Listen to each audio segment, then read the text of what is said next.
Sir, Priyadarshini Pushpa ji कौन है? आजकल इतना सोशल मीडिया पे उनका रचना सब जो आ रहा है, हम लोग देख रहे हैं, डेली देख रहे हैं, सुन रहे हैं, आपके माध्यम से भी हम लोग। तो जरा सर प्रियदर्शनी पुष्पा जी के बारे में कुछ बतलाइए। देखिए, सबसे पहले मैं ढेर सारी शुभकामनाएं आपको देता हूं कि आपने कम से कम इसके बारे में पूछा और जानने के लिए उत्सुक है। देखिए, प्रियदर्शनी पुष्पा एक शिक्षिका के पद पर कार्यरत थी। माया रामस्वरूप संस्कृत हाई स्कूल में शिक्षिका के पद पर कार्यरत थी, जो शंभूगंज प्रखंड के विष्णुपुर गांव में थी। बाद में साहित्य के प्रति अगाध स्नेह उसे साहित्य की ओर आकृष्ट किया और बाद में भारत वर्ष में उसने साहित्य के रूप में न जाने कितने नामों को अंकित कर लिया और छंदकारा के रूप में भी जानने लगी। बाद में न जाने संजोग श्रृंगार, वियोग श्रृंगार, भक्ति साहित्य, न जाने कितने छंदों की उन्होंने रचना की, चाहे वह सवैया हो, कवित्व हो, चौपाई हो, बहुत सारे छंदों में उन्होंने रचनाएं की और कम समय में जल्दी ही अपने परिश्रम के बल पर वो आगे बढ़ती चली गई। कहा भी गया है, विद्या ज्ञान से शील और शील से गुण की निष्पत्ति होती है।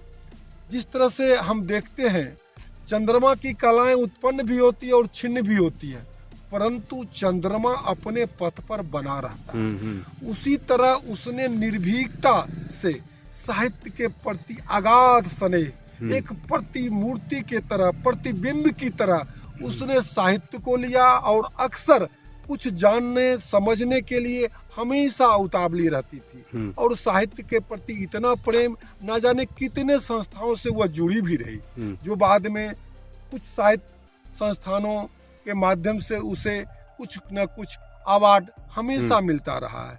और सभी साहित्य संस्थानों से उसको कभी कभी मन में यह लगने लगता था, जिस तरह से साहित्य संस्थान आगे चल कर के बहुत साहित्य संस्थान बहुत जुड़े हुए हैं, बहुत लोग जुड़े हुए हैं, लेकिन उसको चाहती थी अपने परिश्रम के बल पे हम आगे बढ़ें। वो नहीं चाहती थी किसी के आगे बढ़ाने से हम बढ़ें। उसमें बढ़ने की प्रवृत्ति एक ललक थी और यह माटी की सुगंध, धरती की पुकार थी, जो किसी भी तरह वो हमेशा चाहती थी हम उस ओर हमेशा आगे बढ़ें। जिस ओर वह चाहती थी हमेशा बढ़ती गई और कम समय में जल्दी उफान पर गई थी।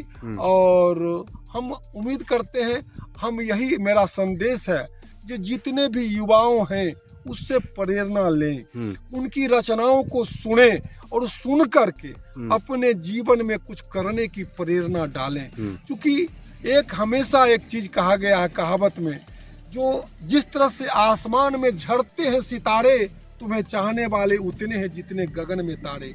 आज भी अक्सर दिखाया जाता है, धरती पर लोग आते हैं, कौन लोग किसी को याद कर रहे हैं, लेकिन अपने यश और कीर्ति के बल पर लोग जाने जाते हैं। वही प्रियदर्शनी पुष्पा थी। अच्छा सर, ऐसा कोई रचना प्रियदर्शनी पुष्पा का जो आपके दिल के बहुत करीब हो, हमेशा आप उन रचनाओं को गुनगुनाते हो, ऐसा कुछ है तो जरा दर्शकों को बतलाइए, हमको बतलाइए। देखिए, मेरी एक रचना है जो प्रियदर्शनी पुष्पा के स्मृति पर मैंने न जाने कितनी रचनाओं का मैंने निर्माण किया, लेकिन प्रियदर्शनी पुष्पा पर मैंने हमें 2-3 महीना पहले मैंने एक लिखा है रचना, जो आप सबों के बीच में मैं रख रहा हूँ। सुनिए। शायद तुम आ न सको फिर से, शायद तुम आ न सको फिर से, चिंता मन को भरमाती है। शायद तुम आ न सको फिर से, चिंता मन को भरमाती है। जब जब तुम आती हो मन में, सपने सतरंगे आ जाते। तुम कभी मिलोगी जीवन में, लेकर जीता हूँ यह आशा। जब जब तुम आती हो मन में, सपने सतरंगे आ जाते।